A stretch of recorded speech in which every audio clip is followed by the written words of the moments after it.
যারা ওই অধিকারী প্রাইভেট লিমিটেডের লোকজনের কর্মচারী হয় তারা আবার অন্য দলের দিকে তাকিয়ে কি কথা বলে?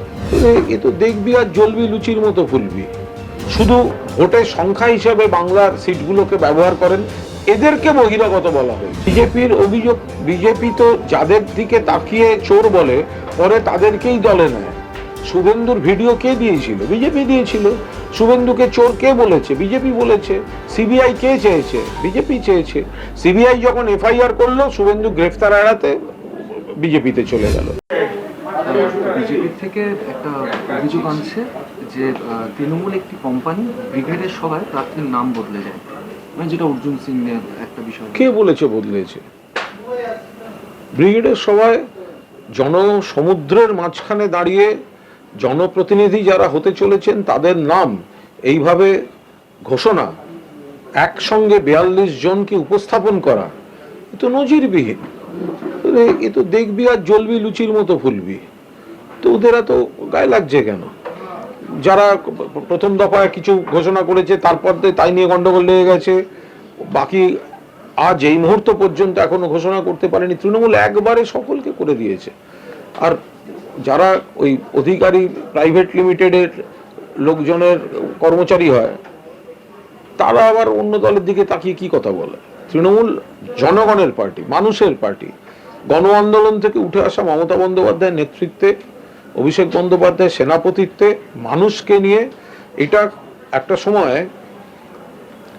এটা প্রণব মুখোপাধ্যায়ের মতো মানুষ একটা সময় বলেছিলেন যে তৃণমূলটা হচ্ছে একটা ইনহারেন্ট কোয়ালিশন, অর্থাৎ তৃণমূল নিজেই একটা মানুষের মহাজোট।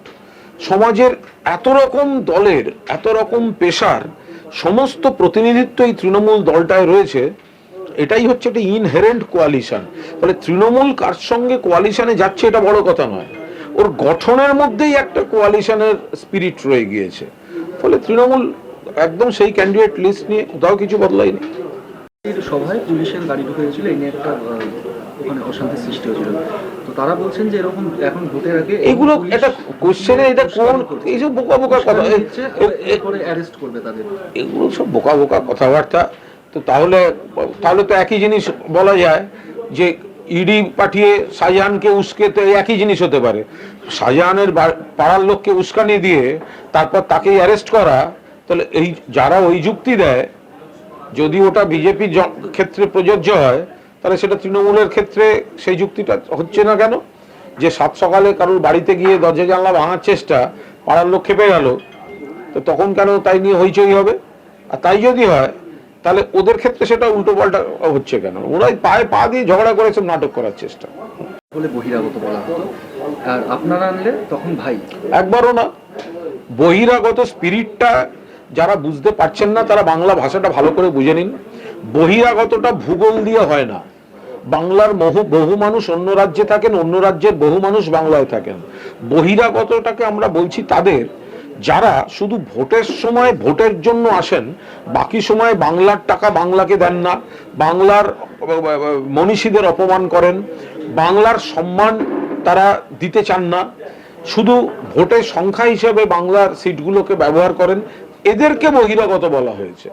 ফলে যারা বাংলাকে ভালোবাসবেন, যারা বাংলার সঙ্গে থাকবেন, তাদেরকে তো আমরা বহিরাগত বলি না। আমরা বহিরাগত মানে একটা বঙ্গ বিরোধী সংস্কৃতি, বাংলার টাকা যারা আটকায়, বাংলায় যারা 100 দিনের টাকা দেয় না, বাংলায় যারা আবাসের টাকা দেয় না, বাংলায় যারা এসে বিদ্যাসাগরের মূর্তি ভাঙে, তাদের এই ভোটের সময় ডেলি প্যাসেঞ্জারিটাকে আমরা বলি বহিরাগতদের ডেলি প্যাসেঞ্জারি। তাপস রায়কে চোর বলা চলে না, কিন্তু যদি আরো কয়েকদিন তৃণমূলে থাকতো তাহলে হয়তো চোর হয়ে যেত।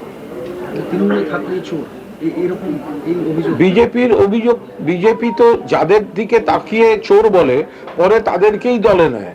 শুভেন্দুর ভিডিও কে দিয়েছিল? বিজেপি দিয়েছিল। শুভেন্দুকে চোর কে বলেছে? বিজেপি বলেছে। সিবিআই কে চেয়েছে? বিজেপি চেয়েছে। সিবিআই যখন এফআইআর করলো, শুভেন্দু গ্রেফতার এড়াতে বিজেপিতে চলে গেল। অন্য রাজ্য, আসাম থেকে শুরু করে আরো বিভিন্ন রাজ্যে একই ঘটনা ঘটে চলেছে। বিজেপি যাতে চোর বলে তারপর বিজেপি নেয়, তাদের আবার বড় বড় কথা, কাঁচের ঘরে বসে ঢিল ছড়ে।